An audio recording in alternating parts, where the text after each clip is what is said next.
You know, this has been a very heady week for me. Yesterday, I was at the White House listening to First Lady Michelle Obama lay out a plan for eliminating food deserts, and what a delight that was.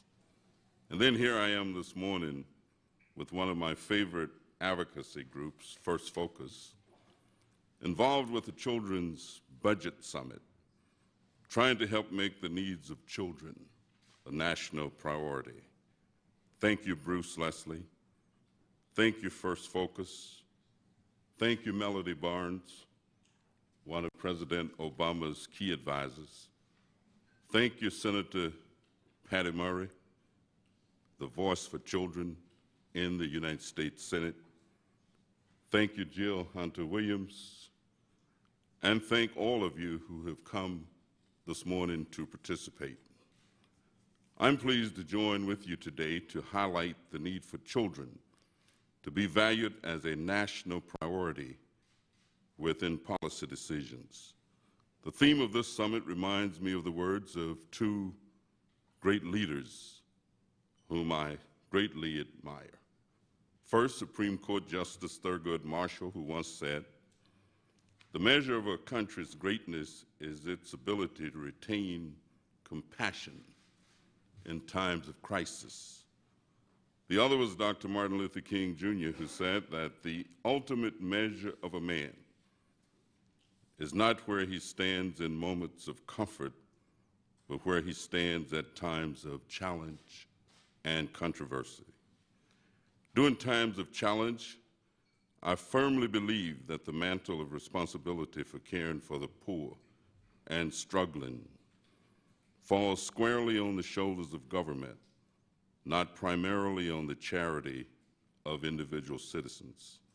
In such times of hardship and strife, government leaders should extend help to the needy, not advance the wealth of the most secure. With so many of our children and youth bearing the brunt of our nation's economic hardship, I urge policy leaders to consider the collective impact on our children when making spending and revenue choices.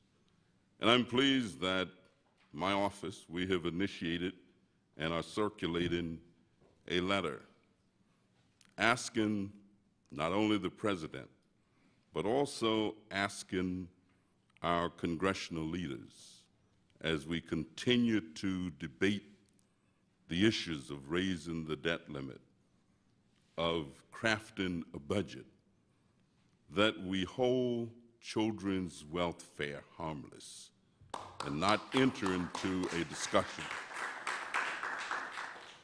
Children make up a quarter of our nation's population, and they form the foundation of our nation's future. They also are some of the most vulnerable citizens. And if children are a national priority, we need to measure our federal spending so that we understand if our choices hurt or harm them in a very disproportionate way.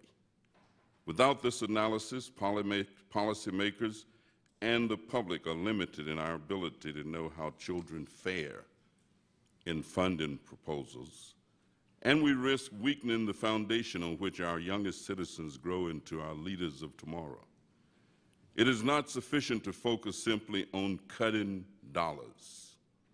One must consider the collective impact of those decisions on the vulnerable. One cannot cut independently CHIP, Medicaid, SNAP, child care assistance, child nutrition and education funding, and be satisfied or believe that these cuts are justified because they fairly go across all program areas and affect all people fairly. These cuts collectively and significantly harm low-income children and youth. Currently, 1 in 4 children in this country relies on food stamps. 8 million children lack health insurance. 1.3 million students drop out of school every year. Approximately 2.9 million children with special health care needs rely on Medicaid and the CHIP program as their primary source of health coverage. Half of all black children in the United States and nearly 2/3 of low-income black children are covered by Medicaid. 43% of families with children report struggling to afford stable housing. The poverty rate for children is approaching 25%, the largest generation to grow up in hard times since the Great Depression. Children are one of our most vulnerable groups of citizens. This is indeed a time of crisis, during which our most vulnerable citizens must be protected. Careful analysis of our spending decisions today as they affect children will help us to improve our efforts for tomorrow.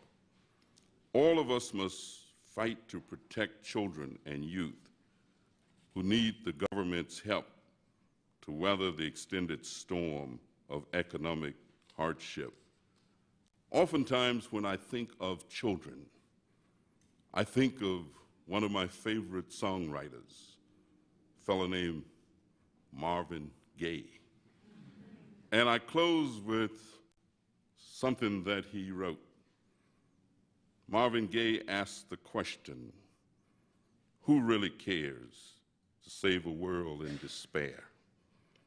There will come a time when flowers won't grow, when the world won't be singing, and when bells won't be ringing. Who really cares? Who is willing to try? Who will save a world that is destined to die? Oh, what a shame, such a bad way to live. And who is to blame? We can't stop living life. We must live for life, live for the children. You see, let's save the children. Let's save all the children. Let's save the babies, for the future of our nation and the future of our world is contingent on what we do for our children of today. Thank you so very much, and it's a